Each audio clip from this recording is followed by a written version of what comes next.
Hey, help me welcome really quick everybody tuning in online. We're so glad that you are with us today, wherever you're at. And if you can't tell, next week's going to be really, really special. You do not want to miss next week for a lot of reasons. And just trust me on that. You don't want to miss it. But if you're brand new, I'd love to meet you after the experience. I'm Russ. I'm not the lead pastor here, but I'll be sharing today. And I'm just so glad that you're with us. This is the kind of place where you can come wherever background you're from and feel welcome right away. And if you are new, you are stepping into the middle of a series called Kings and Queens. Anybody like me been loving this series?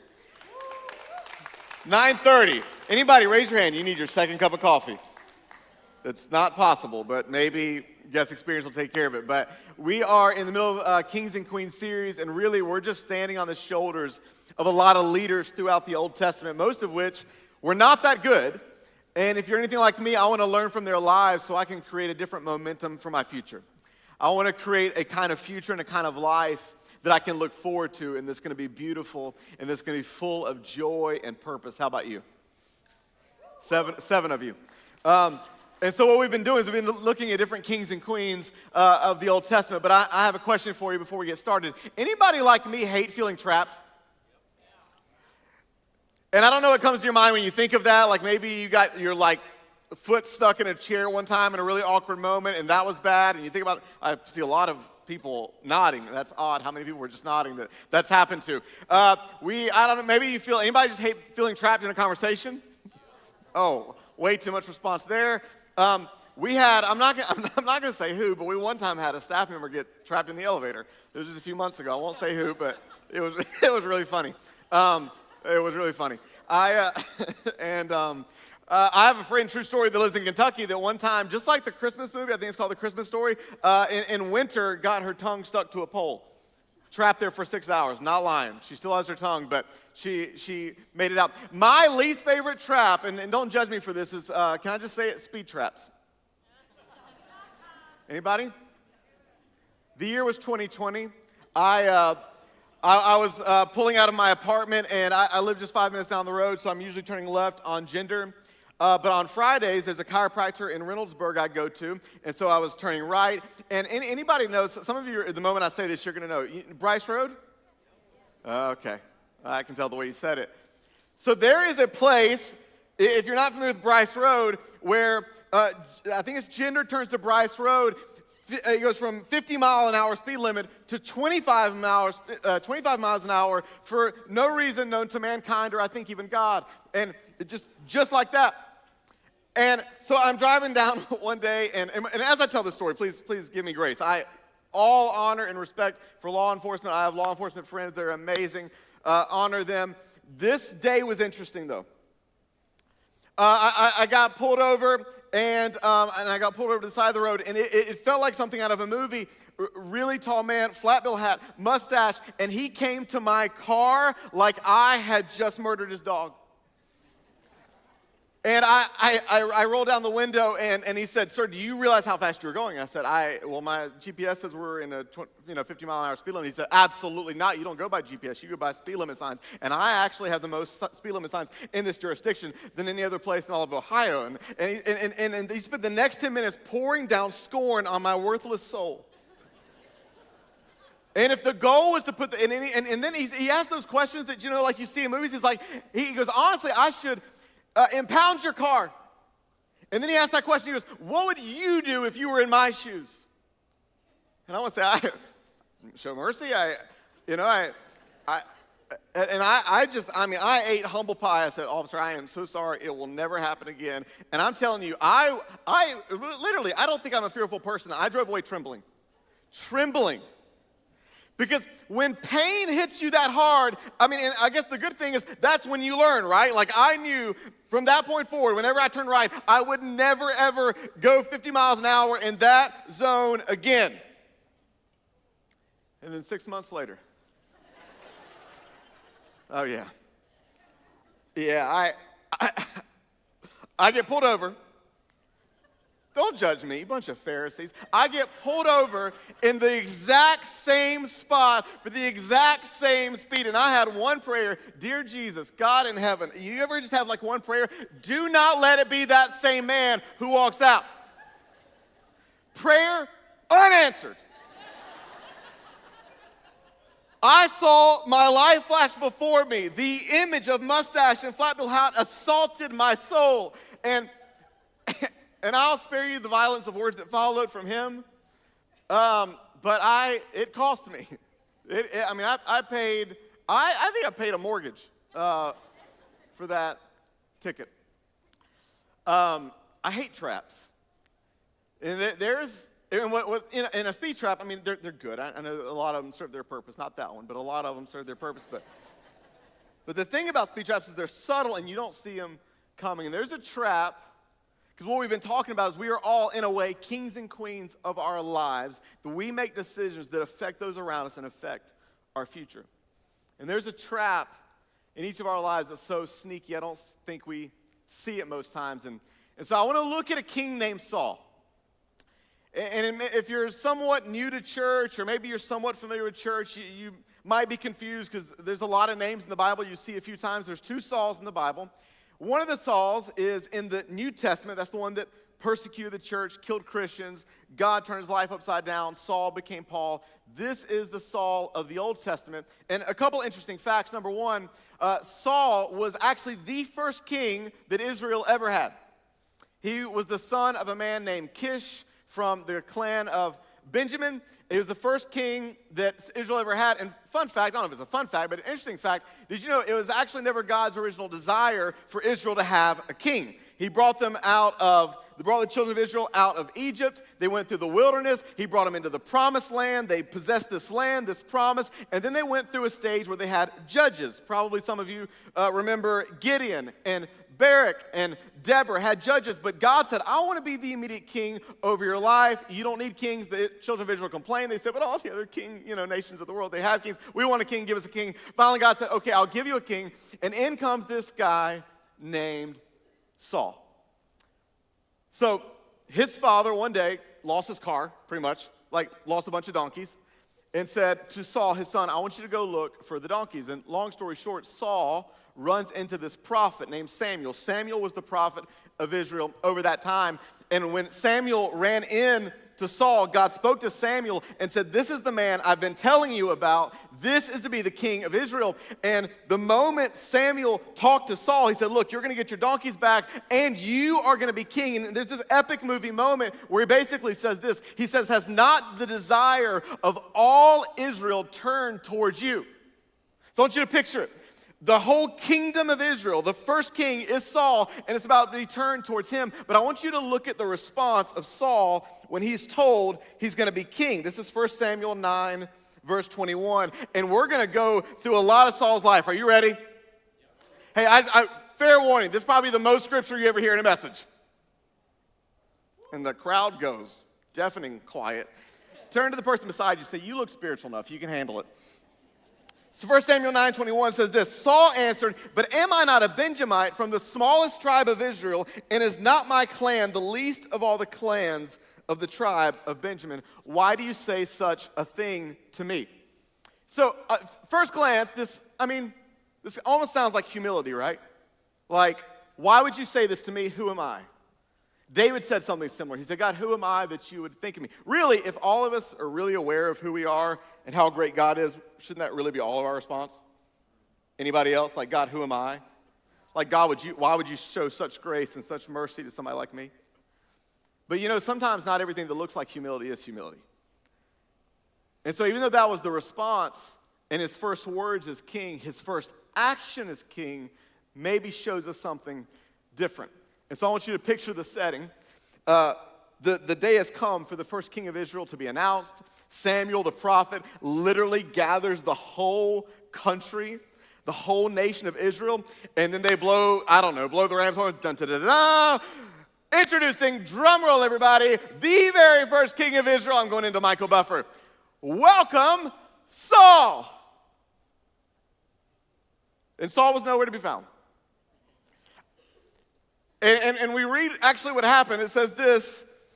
It says 1 Samuel 10:20. I'm going to skip down to verse 21. It says, then he brought forth the tribe of Benjamin clan by clan, and Matri's clan was taken. And finally, Saul, son of Kish, was taken, but when they looked for him, he was not to be found. So they inquired further of the Lord, has the man come here yet? So basically, they're like, we don't even know where he is. Let's ask God. You ever like have somebody stand you up? You're like, I'll just ask God where they are. And look at God's response. And they said, has the man come here yet? And the Lord said, yes, he has hidden himself among the supplies. His very first act as king, instead of leading, he was hiding. It'd be like, a few years ago, I moved here from Atlanta, and they announced me when I was going to be campus pastor at one of our locations. It'd be like Pastor said, and now Pastor Russ has come here to lead, and hey, he is actually hiding in the storage closet. He is actually out there hiding. And Saul was not 6 or 8 like some of these kings. Saul was 30 years old, so he is a 30-year-old man hiding in the storage closet. And what we see here is something that I think can sneak into all of our stories. In fact, I think it's in all of our stories.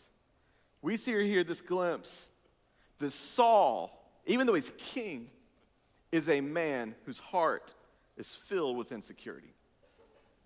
Filled with insecurity. Let me ask you a personal question. What are you insecure about? I mean, maybe don't say it out loud, because you probably don't want to say out loud what you're insecure about, because you're probably insecure about it, but I feel like I have a lot to be insecure about. I remember my first time I felt insecure was in the 3rd grade.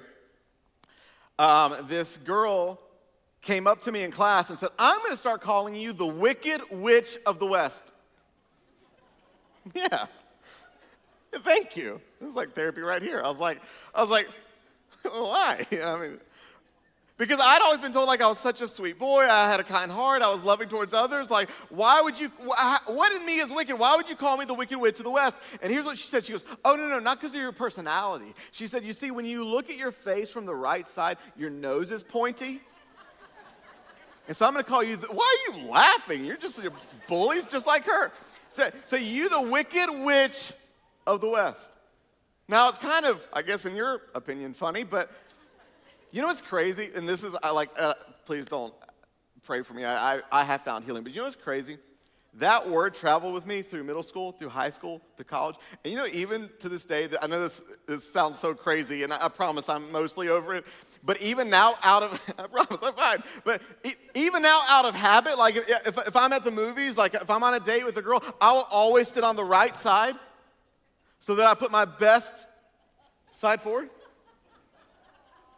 I know. They're like, wait, why are you so adamant about sitting on that side? Because the exit's over there. I need to protect you. Somebody comes in. But what she doesn't really know is I feel like that's my best side, and I don't want it because no one's attracted to the Wicked Witch of the West.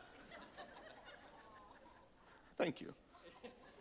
But isn't it crazy how insecurity can travel with you? Isn't that crazy?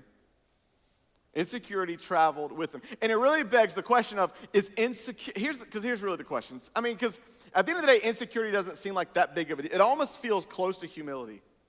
Like, is insecurity that big of a deal? And so I want to skip forward a little bit, and I want to go forward to a moment where we really begin to see the insecurity rise in Saul's life. And long story short, this is decades later, and Saul is transitioning the kingdom to a guy named David. Maybe you've heard of him. We talked about him in week number 1. He was the man after God's own heart. He was the shepherd boy who killed the lion, killed the bear, and then all of a sudden he brings forth and he, kills the Goliath with a sling and a stone. He's the second king of Israel after Saul. Saul is transitioning the kingdom to David. David has just killed Goliath. Saul is so impressed by David that he brings him into the kingdom, and Saul's son Jonathan and David, they become besties. It's this whole thing, and so basically David, his reputation is gaining and gaining and gaining. And I want to go to 1 Samuel 18:5-9. It says this: whatever mission Saul sent him on, David was so successful that Saul gave him a high rank in the army. This pleased all the troops and Saul's officers as well. When the men were returning home after David had killed the Philistine, talking about Goliath, the women came out from all the towns of Israel to meet King Saul with singing. And so I'll just picture this. This is like they're coming home. The Braves have won the championship. Doesn't go well in Ohio. The Ohio State Buckeyes have done it. I don't know. So they're coming into town. All the women are crowding the streets, and they've created a song for Saul. So I just want you to modernize this for a minute. Saul's in his BMW. The top's off. It's summer. His girlfriend's beside him, and a song, oh, babe, this is actually, not to humble brag, but this is the song they actually wrote about me. You want to hear it? Yeah, so he turns it up. He's like, babe, you got to check out the song they wrote about me. And I want you to look at the first line. It says this, Saul has slain. Where we going? As they dance, they sing the first line. Saul, no, it's not it. Okay. I'll just sing it to you. Okay, if I just sing it to you? Saul has slain. Should I be insecure about my singing? I know who I am in the Lord Jesus Christ. Saul has slain his thousands. He's like, babe, you hear this? You hear this? They're singing about me. They're singing about me right here. This is me they're talking about. It's not anybody else. There's a lot of Sauls around, but this is about me, baby. Saul has slain his thousands. It's like, turn up, here's the rest of it. Now here's but then check out the next line. And David is tens of thousands. What the? Hey, we're not listening to music anymore. Turn this off.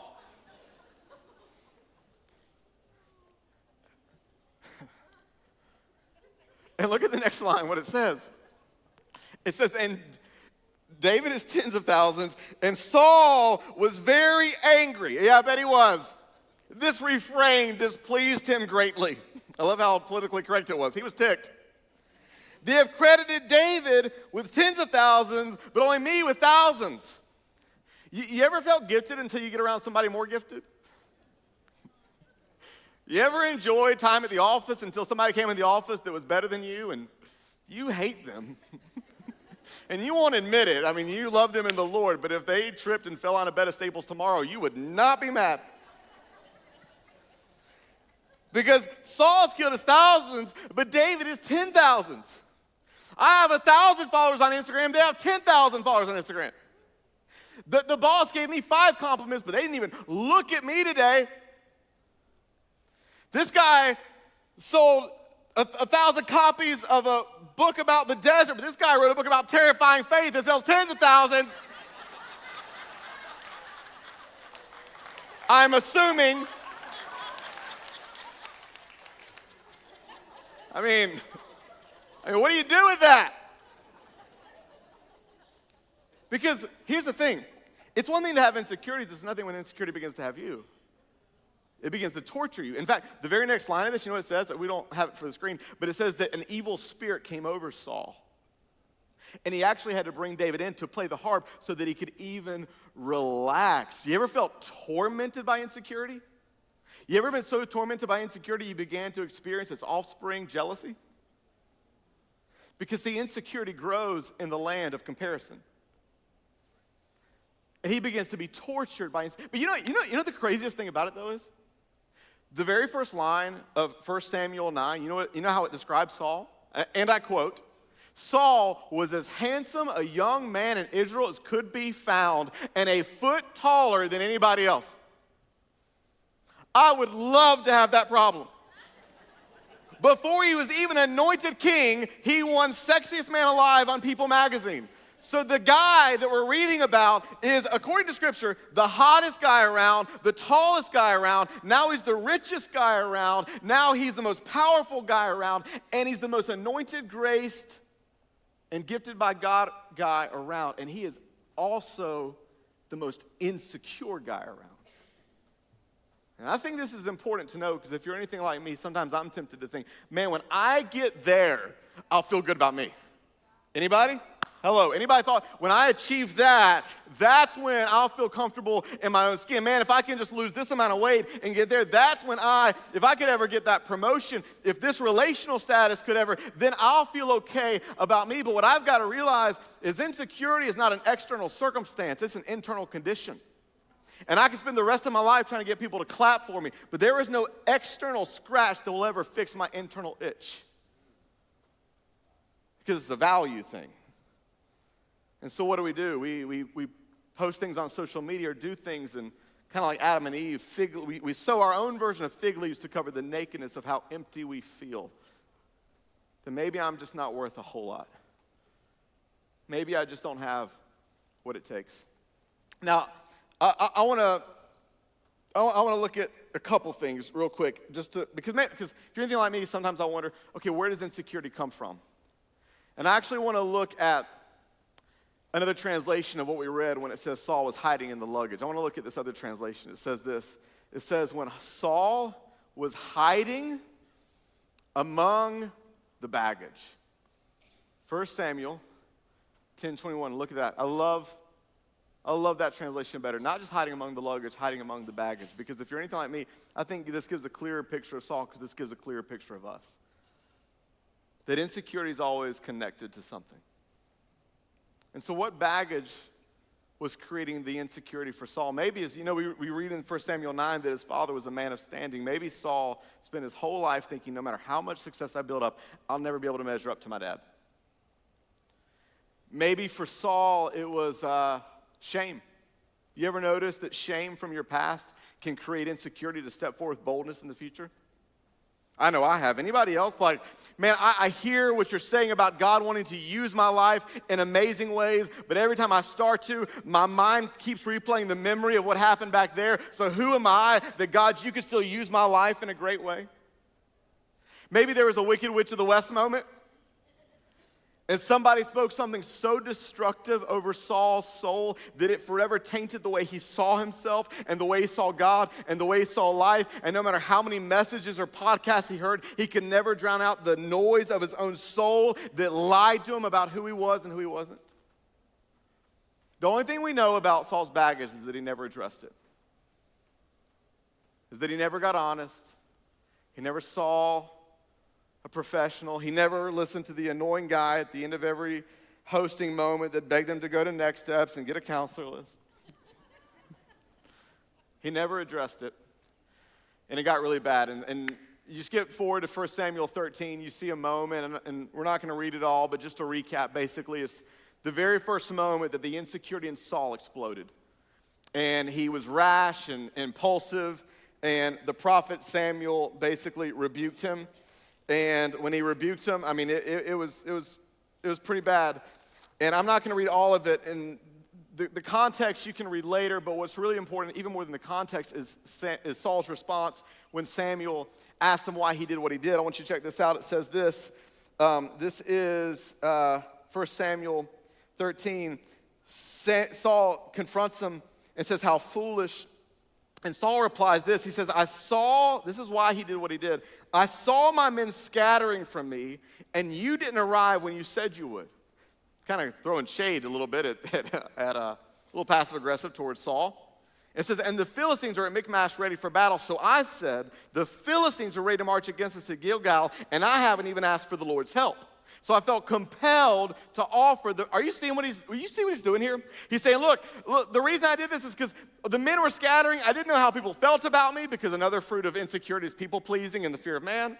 So the people around me were talking, and I didn't know what they were saying, and I was kind of worried about them. And then just to be honest, I mean, no offense, Samuel, but you didn't show up for me the way I thought you would. I needed you in that moment, and you weren't there for me the way I thought you would be. And then I saw that my enemies were against me. People were talking bad about me. And on top of that, I realized it's been a few minutes since I've actually had a devotional with Jesus, and I kind of feel on shaky ground with them. And we get a clear picture, and no, I don't need anything. We get a clear picture of a king, Saul, who's losing his kingship. His kingship is collapsing because Saul is collapsing under the weight of his own insecurity.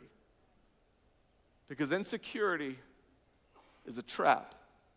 And insecurity might be a bigger deal than we think it is. And then we fast forward from 1 Samuel 13 of Saul's rebuke to 1 Samuel 15. I know this gets depressing for a while, but just hold on. 1 Samuel 15, we see not just Saul's rebuke, but Saul's removal. And long story short, God speaks to the prophet and tells Saul to wipe out this whole area where the Amalekites were. And there's a lot of context you need for that. Amalekites, for 500 years, were a group of people that lived in absolute wickedness, child sacrifice, the most atrocious things ever. And God was going to use Saul and the Israelites to execute justice. And Saul obeyed, kind of. And basically, God sent Samuel to confront Saul and say, look, first off, this is a whole nother talk for another time. I want you to know that in my eyes, partial obedience is disobedience, number one. Number 2, obedience to me is better than sacrifice. And number 3, you've rejected the word of the Lord. And there's this really terrifying moment where the king, King Saul, great king, tall, anointed, rich, handsome, gifted, falls on his knees and says, no, please, another chance, grabs the robe of Samuel, the robe tears, and Samuel says, this is just a chilling movie moment, says, in the same way that my robe just torn, God is tearing the kingdom from you today and is going to replace it with somebody who has a man after my own heart, a.k.a. David. So insecurity is a big deal. But I want to point out something interesting from this last text. I want to point out a verse at the top of this chapter. And then, are you following me? I know we're going a lot of places. But we're going to look at a verse at the top of the chapter and then an interesting verse at the bottom of the chapter. And here's the really interesting verse. 1 Samuel 15:12 says this. This is as Samuel is getting word of what Saul's doing in disobedience. It says this. Early in the morning, Samuel got up and went to meet Saul, but was told, Saul has gone to Carmel and has set up a monument in his own honor. This would be like me walking into the office tomorrow morning and saying, hey, we're going to paint a big mural of my face right across the walls. And this is the height of pride. But then I want you to look at a verse at the bottom of the chapter once he's confronted. 1 Samuel 15:24 says this, I was afraid of the men, and so I gave in to them. Now I beg you forgive my sin. So we see at the top of the chapter that he is building a monument to himself. Then we see at the bottom of the chapter that he is so crippled by the fear of man that he just panicked and gave in. And I want to put these two verses side by side. I want you to look at them. He built a monument to himself, and he was afraid of the men. And then I want you to see the two words that stand out to me. I want to go to the next slide.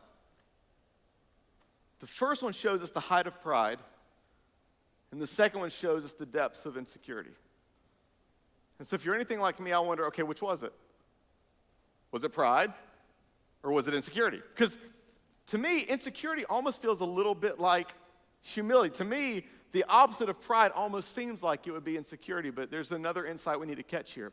Pride is not the opposite of insecurity. Insecurity and pride are actually inextricably linked. Pride and insecurity are connected.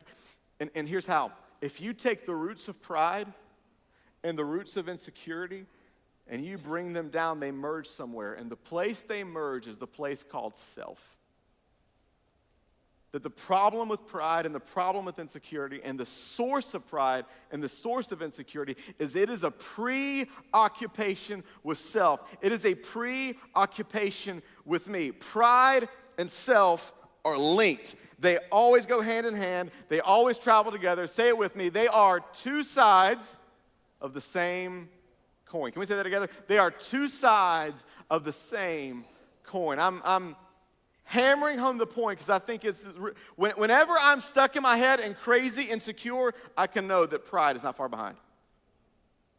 And whenever I'm full of pride and I'm full of arrogance, I can know insecurity is good. They always travel together. They are two sides of the same coin. They may look different, but the substance is the same. The substance is self. In fact, you can't really do a whole expose on the leaders of the Old Testament without looking at the contrast of the one that replaced Saul, and that's David. In fact, if we had time, we could look at even just their response to their failures and how different it was. You know what's crazy is so David's called a man after God's own heart, but on paper, his mistakes were far worse. We're talking about the guy that committed adultery, murder. Saul just was compulsive. Saul just was insecure. But you know what's crazy when they were confronted by their sins? You know what Saul said when Samuel first rebuked him and confronted him in his life? Here's what he said. He said, I know, I did that, I'm sorry, but now, check this out, but now please honor me in front of the people. You know what David said when confronted by sin? He said, God, he weeps and says, God, against you and you alone have I sinned. Now please create in me a clean heart, and whatever you do, don't take your presence from me. Even in Saul's darkest hour, his focus was on self. I can't get over it. When David was confronted by sin, he couldn't get over the fact he was so grieved that he had broken God's heart. Saul was just tortured that he has broken his ego. Because the attention was on self. And so what do we do? Because I know that we're encouraged now about Saul's kingship. What do we do? How do we destroy insecurity in our own life? 3 actions stand out to me when I look at Saul and then when I look at David comparatively. Number 1 is this: embrace a new identity. Embrace a new identity. What do I mean by that? What I mean is how I walk out insecurity. Because here's, if you want to know the nuts and bolts of what I believe God's heart is for us today, God wants to give somebody their confidence back. God wants to give somebody their confidence back. But I will never do that if I see myself through my eyes instead of God's eyes. Maybe the best thing some of us can do this rest of June is to get under Ephesians 1 and memorize all the words of what it says about me, that in Christ I am holy. Are you kidding? You don't know me. I'm not holy. But in Jesus, my definition, my identity is I am holy. Ephesians says I'm not just holy, but I'm chosen. Nobody else has chosen me, Wicked Witch of the West. But God's chosen me. I am chosen, holy, royal. I need to have my mind rewired of all the voices that have been speaking into me my whole life, and I need to get under the camp of what God says about me. In fact, one more verse about Saul. Look at what Samuel says to Saul when he calls him out. 1 Samuel 15:17. Samuel said, although you were once small in your own eyes, did you not become the head of the tribes of Israel? The Lord anointed you. Check this out. He says, here's the problem, Saul. You are small in your own eyes. Now, again, if you're anything like me, at first that almost sounds like humility. Because we don't want to be proud. We don't want to think of ourselves more highly than we ought. But I want you to catch a difference. I actually don't think humility is the opposite of pride. I think humble confidence is the opposite of pride. C.S. Lewis said humility is not thinking less of yourself, it's just thinking of yourself less. See, God doesn't want you to be full of arrogance, but he does want you to be full of humble confidence. And because Saul was small in his own eyes, shrunken, that actually caused him to abdicate his duties and to settle for a smaller, insecure, crippled life instead of rising up into his God-given mandate and mission and assignment over his life, because he was small in his own eyes.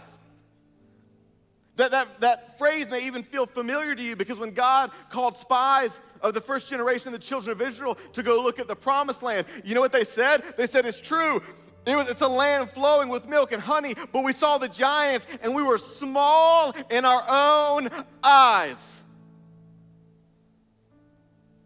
Instead of seeing themselves through God's eyes, they were small in their own eyes. What am I saying? I'm saying there's a difference between pride and confidence. Pride is confidence in me. Confidence is confidence in the God inside of me. Do you see the difference? True humble confidence is, I know I'm not enough, but if God is for me, who can be against me? I know that I'm weak and flawed and sinful and messed up, but greater is he that's in me than he that's in the world. And if God is with me, if the Lord is with me, hey, I know what's coming against me may be bad, and I don't have anything in me that would cause me to have pride, but I got something really big in me that causes me to have a whole lot of confidence. And so we need to rally around a new identity. For the really practical people, we need to destroy comparison. If you want a couple practical notes, here it is. Do the opposite of what your flesh wants to do. When you feel that little twinge of jealousy, you know what you can do? There's a weapon. Celebrate. The person that you don't want to celebrate the most, celebrate them the biggest. Send them a text, do a social media post about them, brag about them. I'm telling you, it may not mean anything to them, but it'll liberate your heart. The people that you think, man, they got an unfair advantage, pray even harder. God, pour out your blessing on them. God, I pray that you would touch them, heal them, because it is worth having a free heart over that. And then 3, and here's where I really want to land. You know the big difference between David and Saul? You know what will really crush insecurity in your life? See, there's a verse in the book of Acts thousands of years after David had passed away that said this. It said, David served his generation.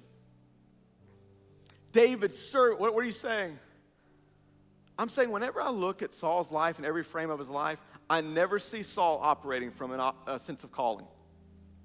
I see Saul going from moment to moment, focused on himself. Do I have what it takes? Please clap for me. Please, do you approve of me? What are the men thinking? What is God thinking? But I see David as messed up and jacked up as he was, saying, look, I know I don't have it all together. I know I've messed up. I know that at times I've blown it and been sinful, but I know this. I know I am called by God. I know God has anointed me, and if God has called me for this, it does not matter how big the giants, how big the bears. It doesn't even matter how big my mess-ups are. I know I'm going to get back up, because if God has my back, if God is for me, if God is with me, are you kidding me? So you want to know where your confidence comes from? True confidence? True confidence comes from calling. True confidence comes from reminding yourself, I'm called to this. Say that out loud. Say, I'm called to this. Say it like you mean, I'm called to this. So some of you parents need to get sassy about it. I heard a preacher one time say this. They said, I don't mean this to be mean, but they said, I'm so thankful for all the encouragement, all the compliments. He said, but I've tried to get to the place where I'm too called to need your compliments.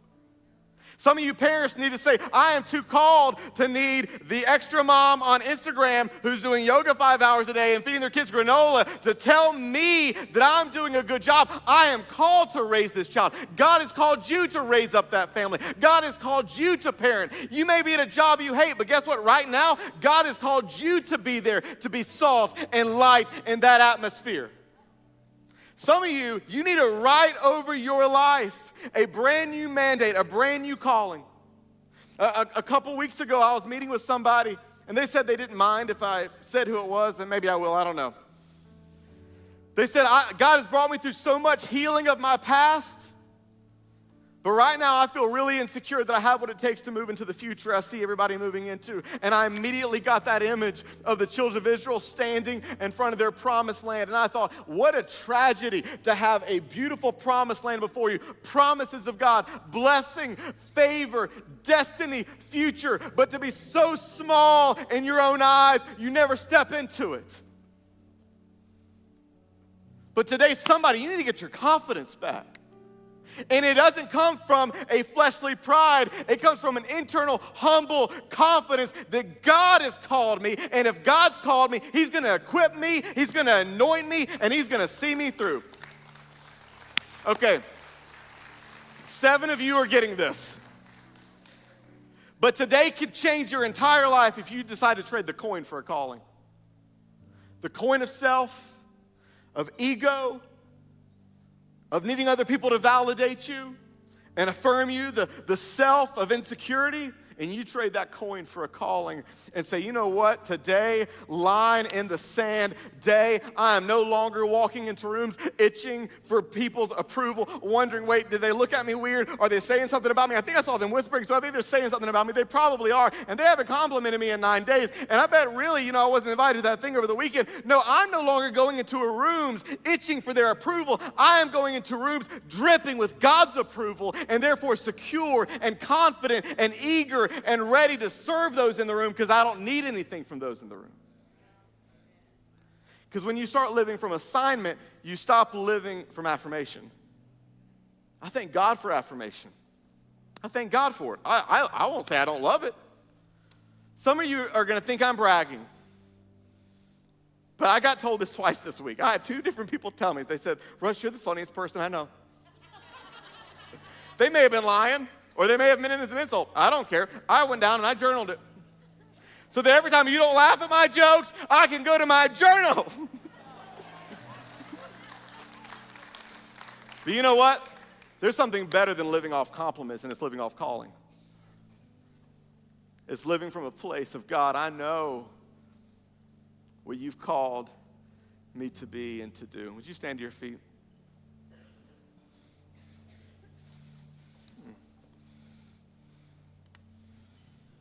Today, you know, wounds, your spirit may be wounded, or insecurity in you has grown and grown unchecked. And today you need to trade a coin for a calling. Every head bowed, every eye closed. If that's you, without any hesitation, would you just lift your hands to heaven? I know I need to receive a fresh calling today. Come on, without any hesitation, hands in the presence of God. God, I need to receive a fresh calling. I need a reminder, God, that you are with me. I need a reminder that I am not defined by others' voices. I'm defined by your voices. Hands high. Father, in Jesus' name, I pray every inferiority complex in the room be shattered. I silence in the name of Jesus every lie that's ever been spoken that's taken root as a wound in people's spirits. And I pray in this moment in your presence, you would replace it with truth. I pray you'd replace it with your words. I pray you'd replace it with your voice. And I pray in this moment, would you speak to somebody and remind them their calling. Remind them who they are in you. In Jesus' name, amen. Thanks so much for tuning into this message. I hope that it encouraged you and inspired your faith. If God is doing something in your life, would you take a moment and let us know? We want to connect with you and we want to be able to pray for you. All you have to do is shoot us an email to hello@thex.church, or you can always send us a DM on one of our social media platforms. And if you know somebody that would also be encouraged by this very message, why not take a moment and just share it with them right now? And as always, I want to say thank you to every single person who so generously financially supports this ministry so we can continue to get messages like these out to people all over the world. We believe God is building something special and you're a significant part of it. Until next time, have a great day.